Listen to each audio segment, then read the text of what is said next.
Nah, masyarakat ini kan sudah awal euforia sudah bahwa asumsinya ini akan diterima dalam bentuk bukan pinjaman. Ya. Mungkin mereka untuk berusaha segala macam. Berarti tidak. Nah saat ini kan jadinya bentuknya pinjaman, ya kan? Sedangkan posisi 1 juta. Kemarin juga saya tanya, itu yang tidak dijawab. Saya tanya begini, saat ini 1 juta, penagihannya seperti apa sama masyarakat?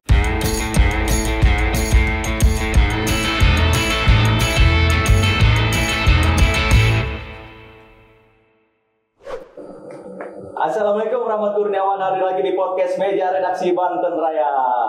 Teman-teman, sebelum saya memulai podcast ini, saya ingin menyampaikan kepada teman-teman untuk selalu menjaga kesehatan. Karena hari ini dan beberapa hari ke depan ini cuaca ekstrim gitu ya. Biasanya kalau cuaca ekstrim itu rentan terjadinya sumber penyakit gitu kepada kita. Selain itu biasanya nih kalau musim hujan itu teman-teman banyak genangan air ya yang merusak jalan. Nah, saya akan membahas soal infrastruktur jalan gitu. Sudah hadir di hadapan saya ini di meja redaksi Banten Raya Ketua Komisi 4 DPRD Kota Cilegon, Kang Erik. Kang Erik, apa kabar Kang Erik? Baik, saya buka masker Kang. Boleh. Jadi ekspresi mukanya kelihatan. Iya betul. Kalau pakai masker kan nggak kelihatan. Gimana agenda hari ini? Lagi kosong ya? Alhamdulillah lumayan. Tadi pagi kita ada agenda cukup lumayan lah. Karena kebetulan kita sedang membahas pansus perangkat daerah.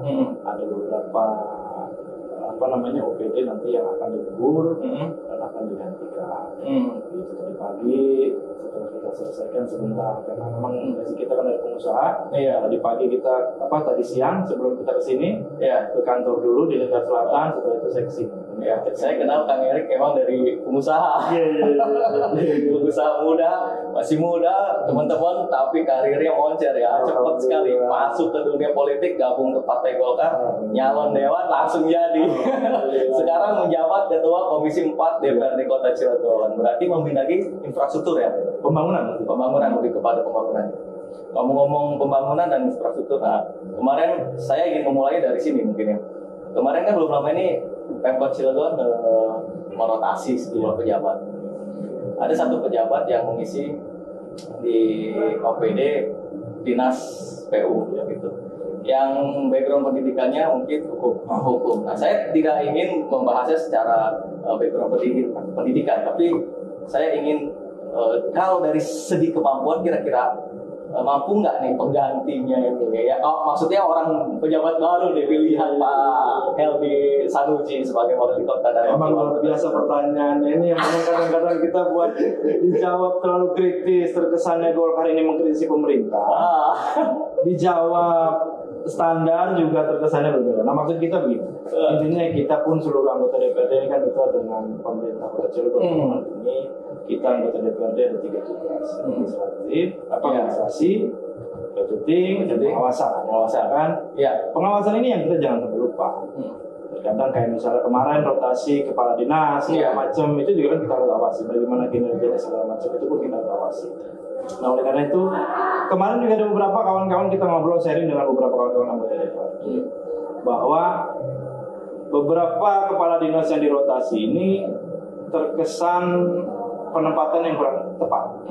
Salah satunya tadi dinas pekerjaan umum yang notabene harusnya wilayahnya berbeda, begitu kan? Atau basicnya berbeda. Tapi saat ini ya memang kita mau tidak mau ya memang kita harus terima. Tapi kita harus siap mengawasi kepala dinas itu harus semaksimal mungkin, sebaik mungkin. Karena begini kan, di 2020 infrastruktur di Kota Cilegon ini hampir seluruhnya mandek, hampir seluruh OPD dengan adanya refocusing, ya kan? Di 2021 terkesan landai, jalannya tidak terlalu maksimal, tidak terlalu cepat, santai.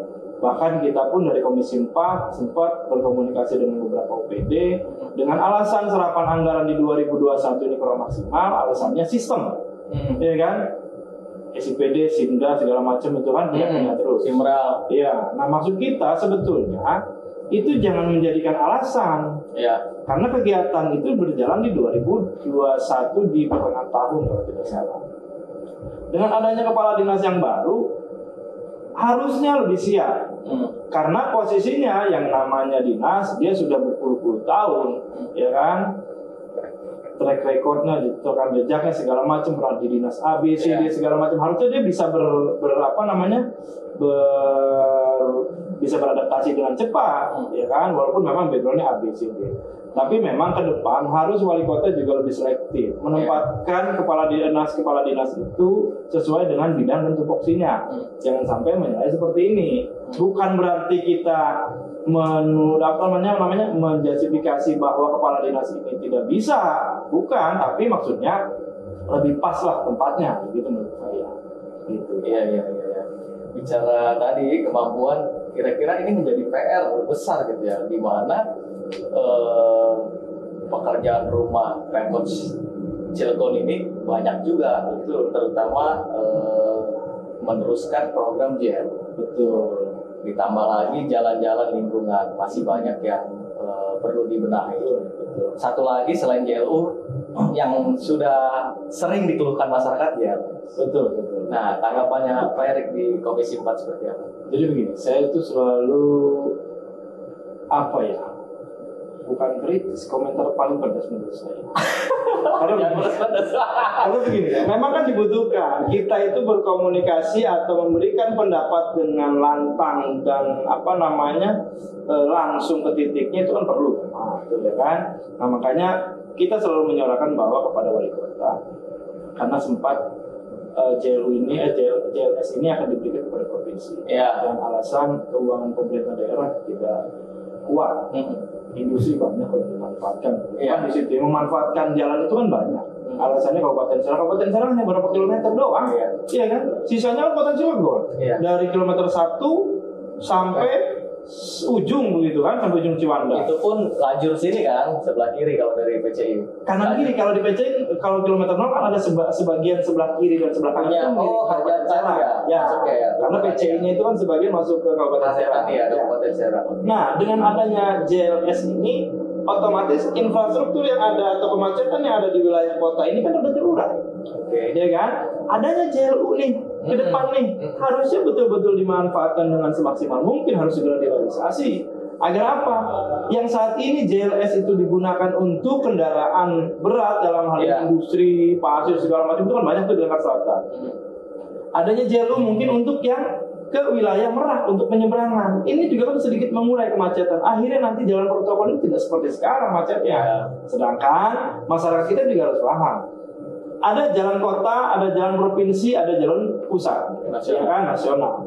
Masyarakat kan nggak tahu mana jalan nasional, mana jalan provinsi. Tahunya ini pemerintah Kota Cilegon, ya kan? Sedangkan dari dinas terkait, saya waktu itu datang ke DPRD, ke Dinas Pekerjaan Umum di Kabupaten Tangerang, bisa dilakukan oleh kota sebetulnya. Perbaikan jalan itu bisa dilakukan asal ada buktinya, karena ada prosedurnya. Pasti kan OPD terkait juga ada prosedur-prosedur yang memang ini dan juga bahwa real, ini pekerjaannya segala macam. Dia kan mempertanggungjawabkan kepada pemerintah pusat begitu kan. Nah, sedangkan di Cilegon itu tidak terjadi. Ada salah satu contoh pada saat Pak Heldi waktu dilantik pertama kali, yang di depan lampu merah PCI.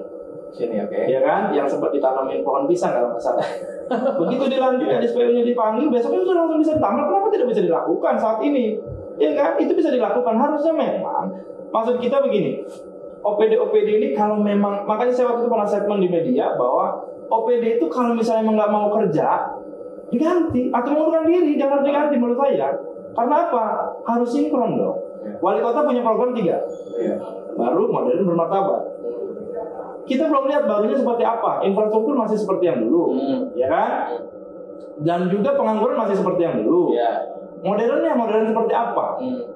Integritas informasi dari masing-masing OPD, transparansi publik kepada masyarakat sudah dilakukan atau belum? Kalau misalnya belum, berarti masih seperti yang dulu, ya kan?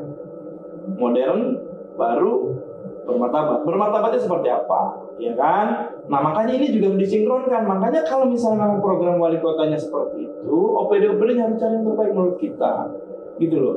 Agar tidak terjadi miskomunikasi antara kepala daerah dan kepala dinas terkait, gitu loh. Karena posisinya menurut saya, kalau pengangguran ini bisa diminimalisir lebih kecil, menurut saya lebih bagus. Karena kemarin pun kita baru selesai rapat anggaran.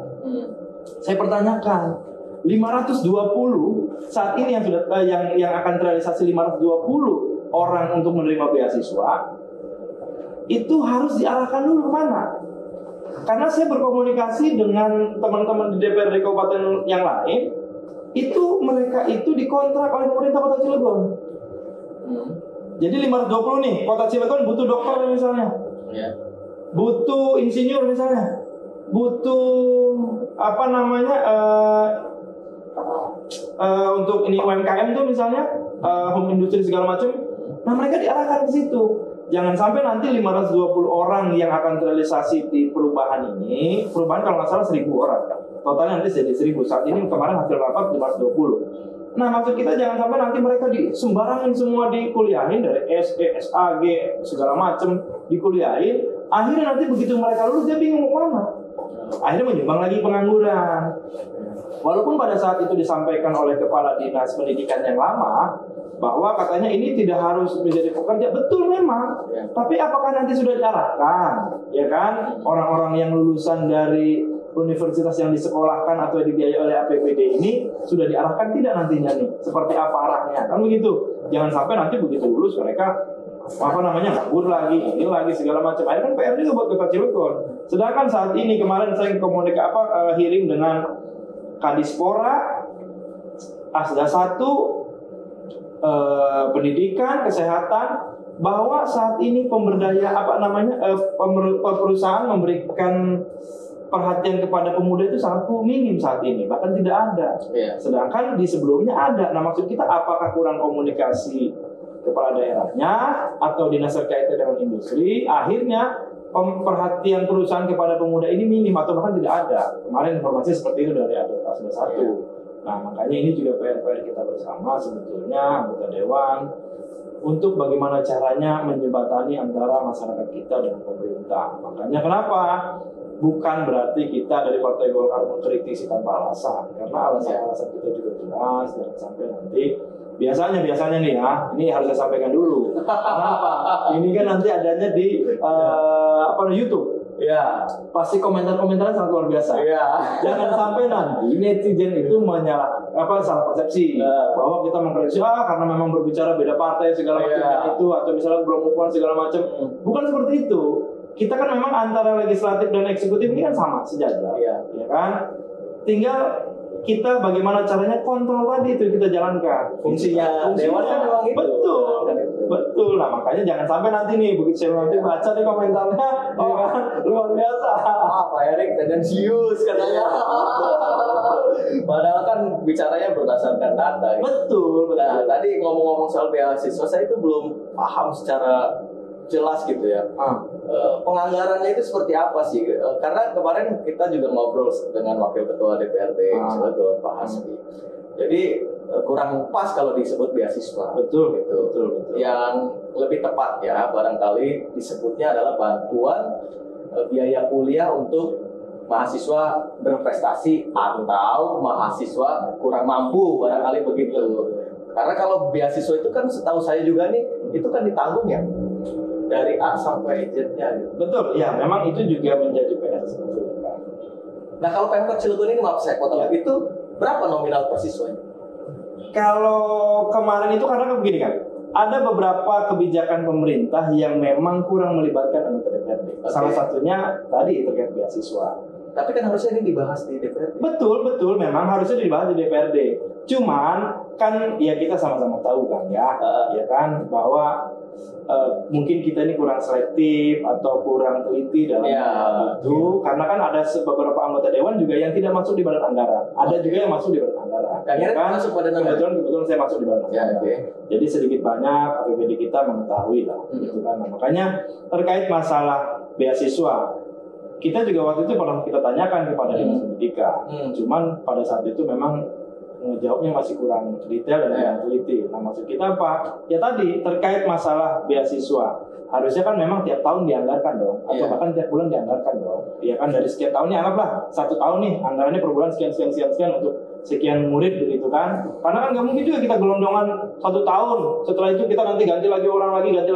Bagaimana itu? Iya, itu kan gitu. Makanya maksud saya itu, kalau ya, apalagi kalau nggak salah di slogan atau di janji kampanye itu menuliskan beasiswa full sarjana. Betul. Berarti kalau full sarjana dari mulai dia semester 1 sampai dia lulus, berarti dibayar oleh pemerintah kota. Jangan sampai nantinya ganti orang lagi seperti Pak Erik. Sedangkan target akan bahwa saat ini di 520 di perubahan 2021 ini 1.000 orang. 2022 itu 2.000. Nah berarti itu ada terjadi penambahan. Makanya berarti ganti orang atau orang baru deh yang betul. Nah makanya begitu sampai di 2025 itu 5.000. Oke. Nantinya 5.000. Itu pun masih jadi perdebatan dengan kita.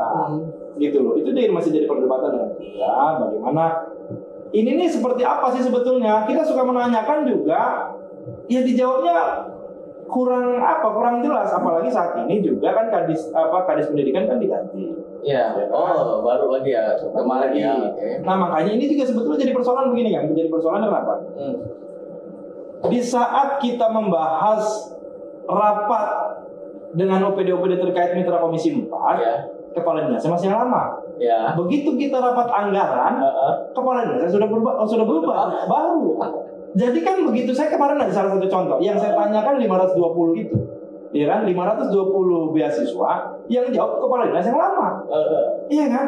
Berarti kan maksudnya harusnya rapat itu jangan diganti dulu. Nanti misalnya dalam tengah perjalanan atau seperti apa. Sekarang lagi membahas untuk 2022. Sekarang lagi bahas 2022. Kebetulan orang baru. Nah iya makanya kan saya bilang kemarin kita hearing RKH 2002 untuk 2022. Rapat anggaran untuk reguler 2022. Kepala dinasnya sudah berbeda. Gitu loh. Ketika ditanya dia akhirnya kan keluar kepala dinas yang baru yang lama yang jawab. Padahal dia udah pindah. Nah itu dia. Nah karena ada beberapa kegiatan juga dalam hal ini kegiatan pemerintah Kota Cilegon yang pasti pertanggungjawabannya masih kepala dinas yang lama. Iya. Iya kan? Jadi saya berpendapat ini menurut tapi saya sambil minum boleh kan? Boleh diminum. Ngepep juga boleh. Takutnya nanti ada sekarang kan udah mau ditetapin nih kan? Oh nggak boleh merokok. Walaupun ini bukan asap rokok. Bukan ya. Kalau di ruangan kantor boleh kali. Ada perdanya. Tadi kita follow. Ya. Kembali tadi saya menganggap kalau pemberian beasiswa ini setiap tahun berganti orang, menurut saya narasinya tidak tepat. Kalau ditulis narasinya adalah beasiswa full sarjana. Betul. Karena narasi yang ditulis di tagline waktu itu kan seperti itu kan, tagline brosur kampanye mereka. Itu yang lebih tepat mungkin barangkali bantuan stimulus atau bantuan biaya kuliah lah ya. Mungkin harus itu mahasiswa berprestasi atau mahasiswa kurang mampu. Menurut saya sih seperti itu. Karena begini kan juga pun saya potong lagi kan. Ya. Saya potong. Siap. Jadi memang kita sama-sama masih muda. Jadi pembahasan harus santai. Iya. Jangan terlalu kaku. Repot urusan saya kan. Kalau kaku ini mau kayak di BAP nanti.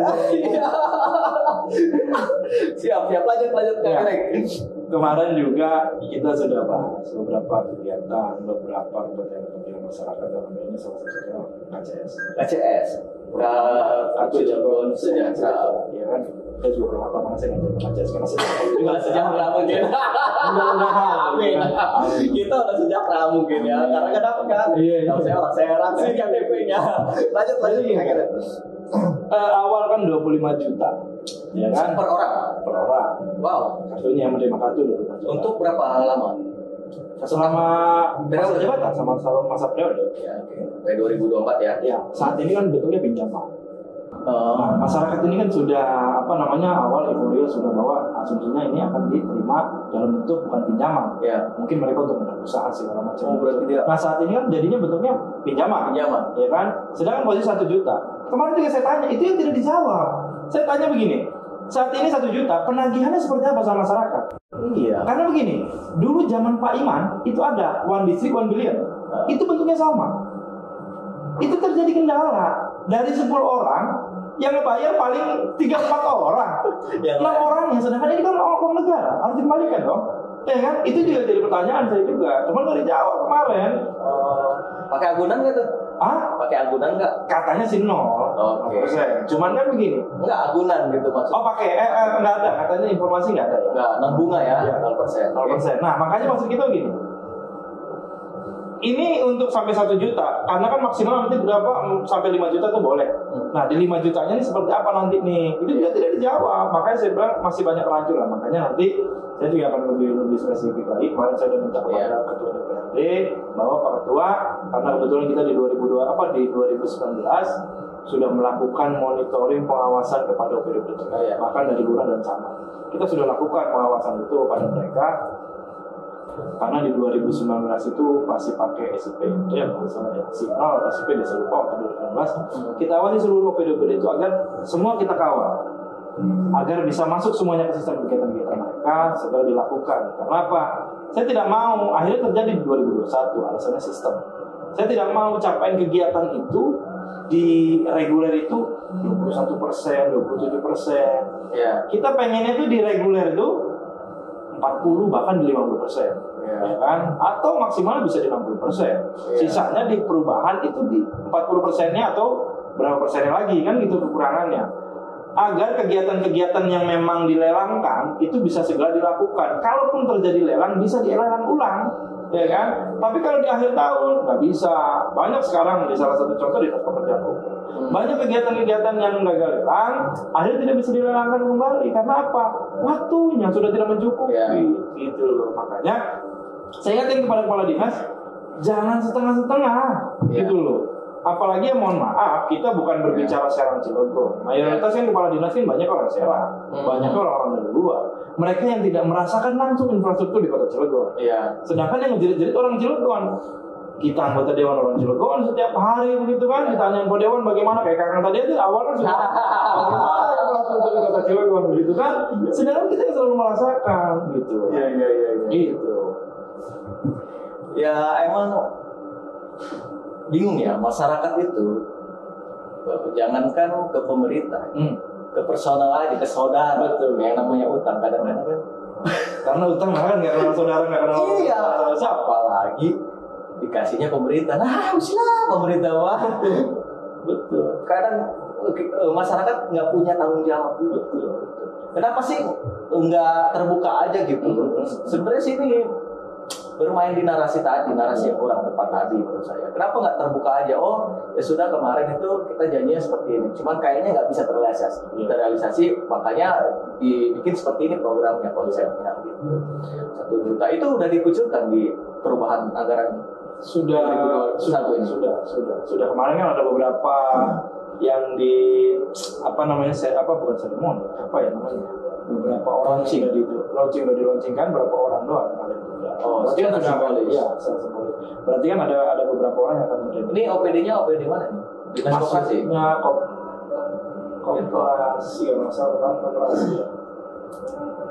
Iya. Coba. Ya gimana ya? Menurut saya sih tinggal OPD aja menjelaskan secara rinci.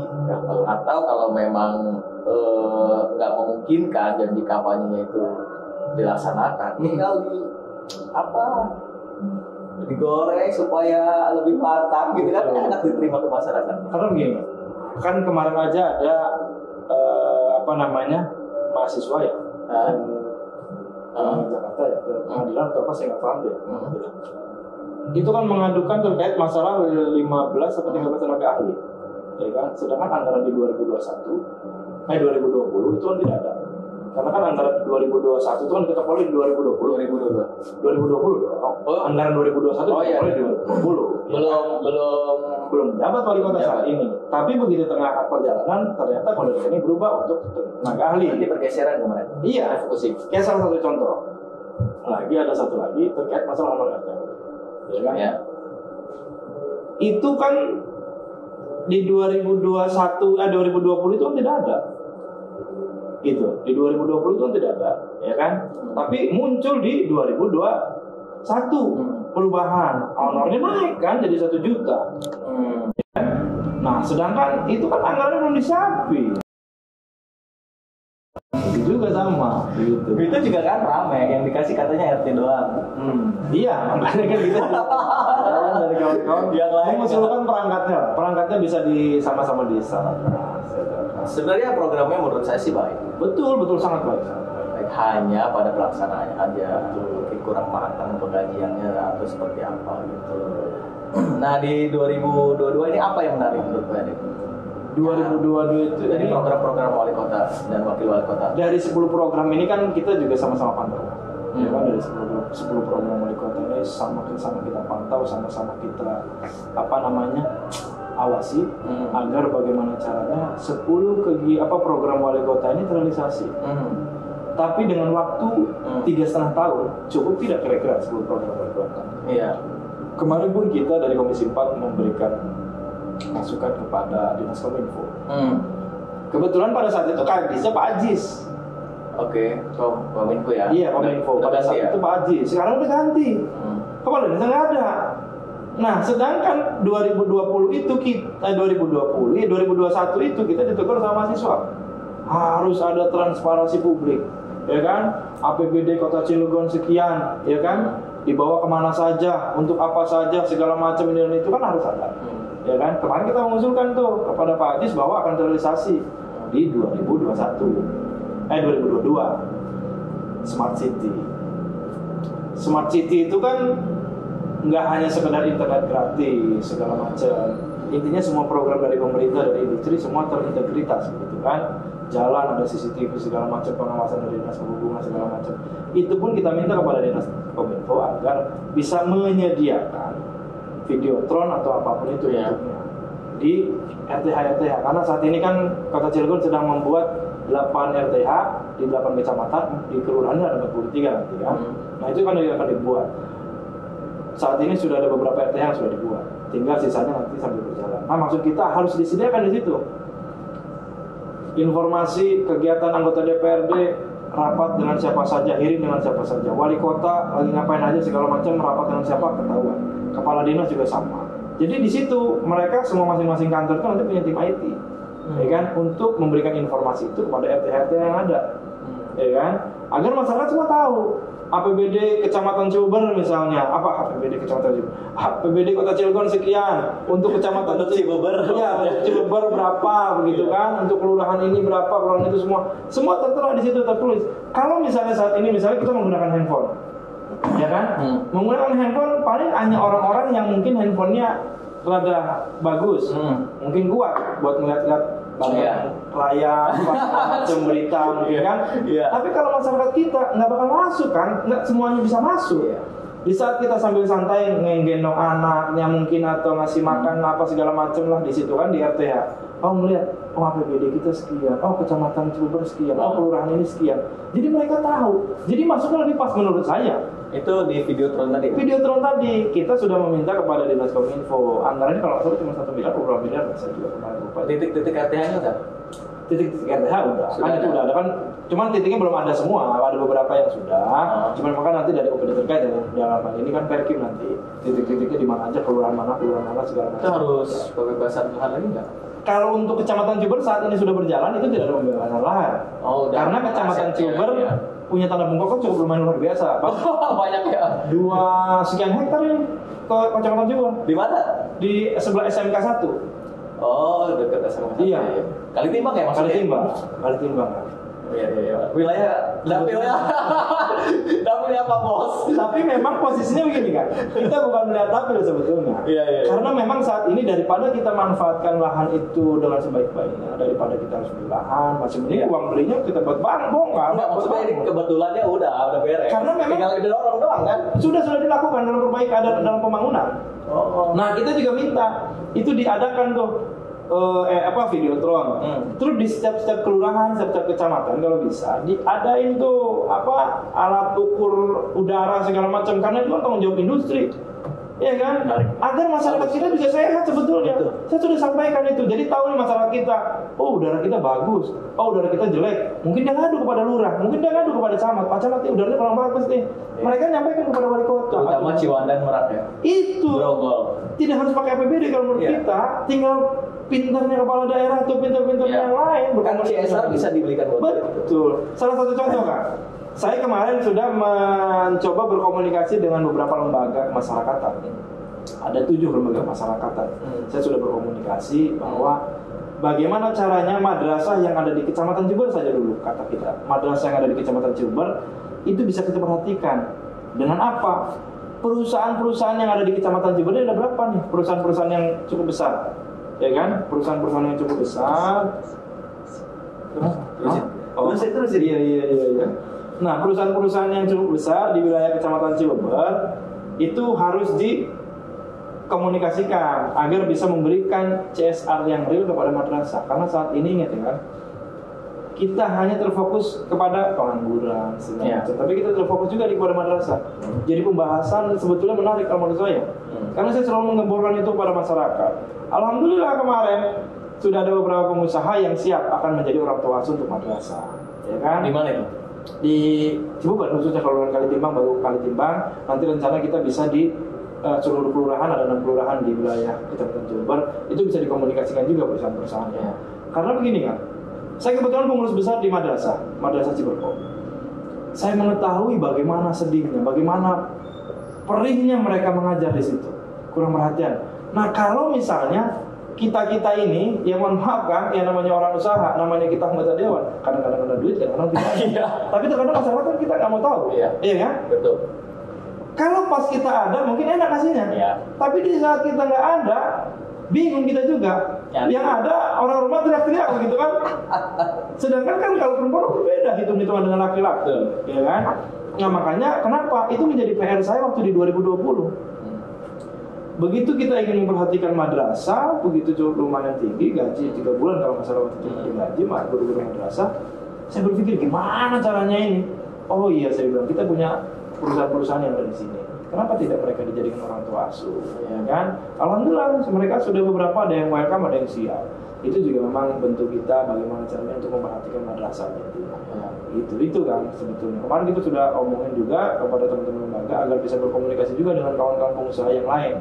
Karena kalau kita selaku anggota dewan secara langsung kan takut terkesannya berbeda, ya kan? Gitu. Tapi kalau kawan-kawan lembaga, tapi yang penting ada kita sudah berkomunikasi dengan 7 lembaga kemasyarakatan ini agar mereka pun bisa menjaga kondusivitas di Kecamatan Jember. Apa aja tuh 7 itu? Ada LKKPMP, BN, Karang Taruna, KNPI, Inakor, terus Vokal, Peguron itu satu tuh PJBM, Pengaturan Jalan Banten itu. Kalau nggak salah, Pak Erik dulu. Saya di KNP dulu. Jadi ketua KNP Kinantan juga. Jadi memang karir politik tuh. Jadi sebetulnya regenerasi itu cukup luar biasa. Kalau saya dengan Kang Subi ya.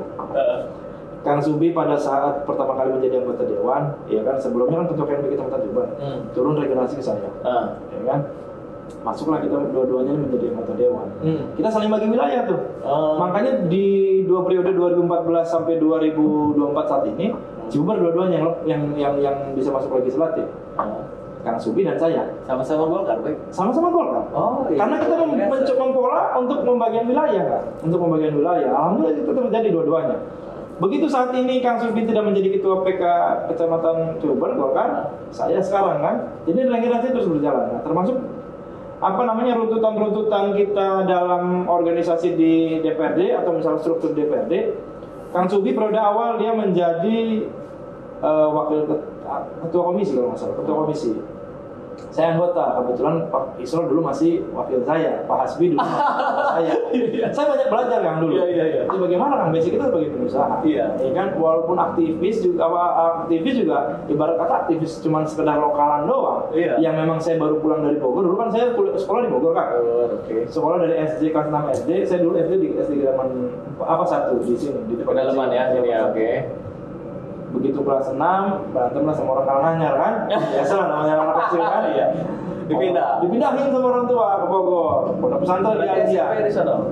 SD, SMP, SMA sampai kelas 3 di Bogor. Pesantren tuh. Ya kan, perjalanan pesantren segala macam. Akhirnya begitu kelas 3, kelas 2 SMA karena biasa di Bogor ya kan. banyak kadang-kadang rambut panjang segala macam. Pirang-pirang gitu kan.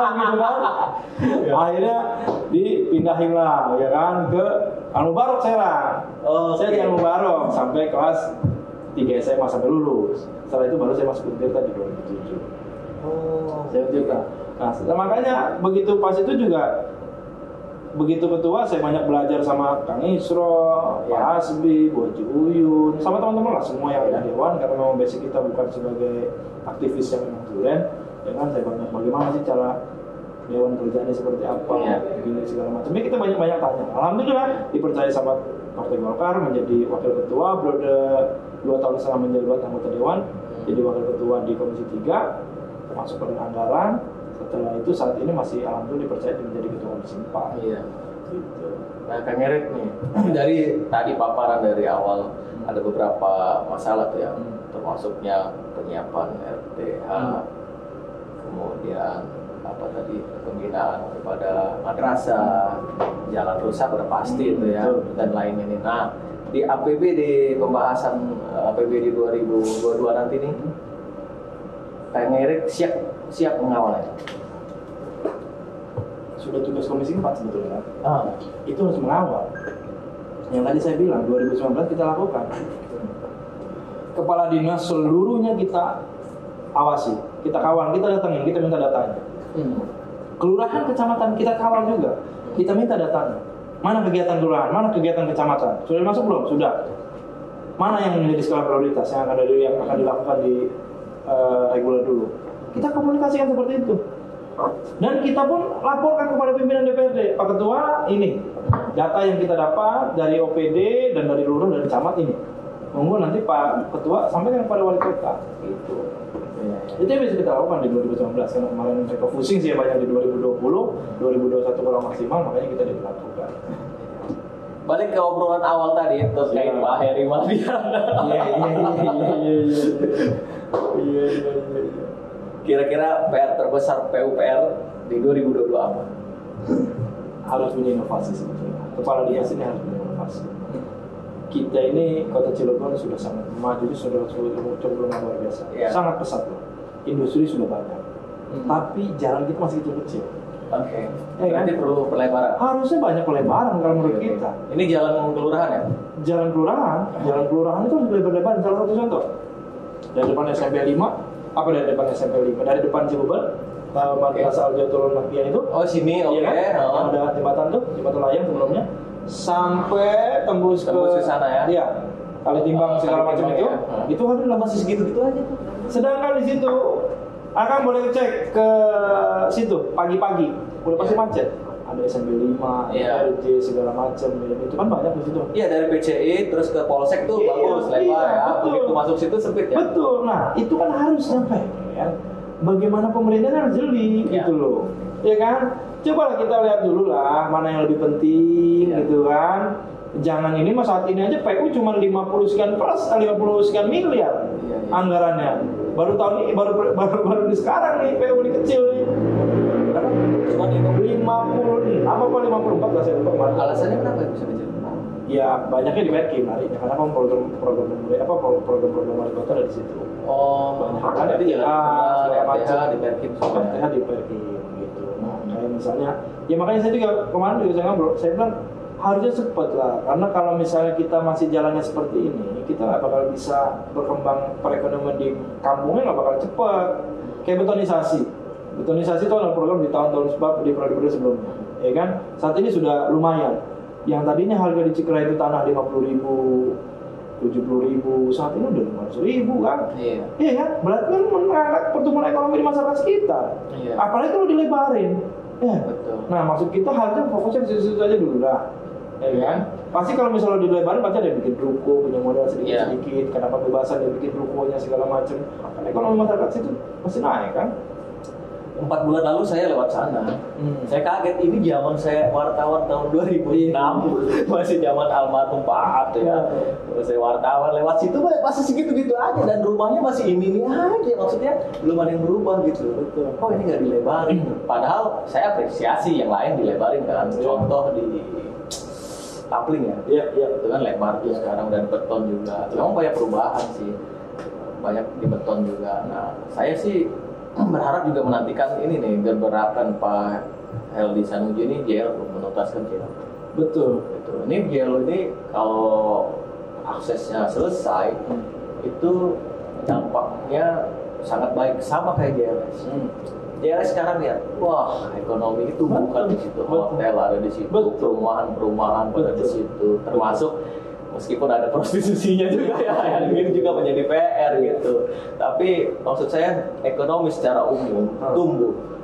Nah, saya berharap ini menjadi PR ya Pak Wali Kota dan Wakil Wali Kotanya Pak Heldy dan Pak Sanusi meneruskan program JLU. Jangan melihat ini dulu bekas program wali kota sebelumnya gitu, tapi manfaat masyarakat ya, karena ketika udah menjadi kepala daerah, masyarakat itu tidak terkotak-kotakan oleh kepala daerah kan. Menjadi masyarakat dia semua, masyarakat kota Cilegon memilih kepala daerah. Gitu menurut saya. Iya, memang kita juga sependapat dengan akan seperti itu, bahwa kemarin juga kita memberikan masukan terkait masalah stadion. Stadion ini kan punya kebanggaan masyarakat kota Cilegon. Walaupun tim bolanya sudah tidak ada. Ya ambil lama Raffi Ahmad. Tapi kan kita punya stadion. Iya, betul. Kita bisa mengadakan event-event di situ. Betul. Masyarakat kita bisa diarahkan bagaimana caranya berwira swasta. Sekarang kan Liga 3 apa Liga 2 ya? Udah Liga 3 udah main kan? Ya. Nah, makanya maksud kita juga itu kesempatan masyarakat kita loh. Kemarin kan saya ngobrol dengan teman-teman pelaku otomotif ya. Membuat event otomotif di Cilegon Park. Itu suksesnya sangat luar biasa. Kenapa sih kata kita pemerintah Kota Cilegon tidak memfasilitasi itu? Dulu waktu zaman Pak Iman sama Pak Ajis waktu masih jadi apa dulu Pak Ajis itu di dinas apa? Dia siap mensupport. Di Lingkar Selatan dulu sempat ada slalom segala macam. Anak muda juga diarahkan sebetulnya. Ya kan, jangan sampai ya sekarang gimana kita mobil mau ceper-ceper. Jalannya masih nyangkep aja. Kang Eriknya hobi juga nih. Nah, makanya bisa nyalurin hobi juga kan kita. Kan emang kan daripada mohon kan, kita di Lingkar Selatan. Ya kan? Banyak pengunjung-pengunjung anak muda yang akhirnya larinya ke yang lain-lain. Saat ini kan ramai di TikTok. Dukunglah laki-laki kalau punya hobi. Otomotif kah? Yang curiga itu nggak punya hobi kan? Hobinya gitu. Nah, makanya maksud kita juga harusnya dalam hal ini pemerintah juga harus bisa mensupport. Kayaknya nggak laki kalau nggak punya hobi ya. Itu kan, betul. Tapi kan harus yang positif. Iya positif lah. Gitu. Oh iya, ngomong-ngomong Aluna Stadion, saya juga lupa. Kemarin masuknya dari sini kan pintunya ya? Iya, dari Seruni. Laguna ya? Bisa dari Laguna, samping Laguna, bisa dari negara itu, gerbang tol bisa. Emang kondisinya gimana sih sekarang? Itu akan peresmian, cuman ada beberapa kan namanya udah lama kan perawatannya kurang. Kemarin saya ngobrol sama Pak Kadis pada saat rapat anggaran itu bahwa dia minta 20 miliar.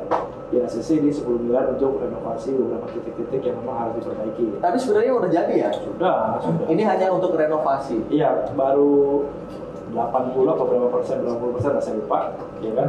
Itu sudah akan kalau nggak salah di tahun 2022, kalau nggak salah kapan nih, bentar lagi mau akan di launching dulu itu stadion. Oh, udah jadi tapi belum di launching? Belum. Oh, oke. Ini sekarang yang mau launching Pak Heldy Sanusi. Iya, maksud kita kan gini ya. Walaupun itu stadion dibangun pada saat zaman Pak Iman, selagi ini positif dan baik, mau diklaim saja sama wali kota yang baru, nggak apa-apa.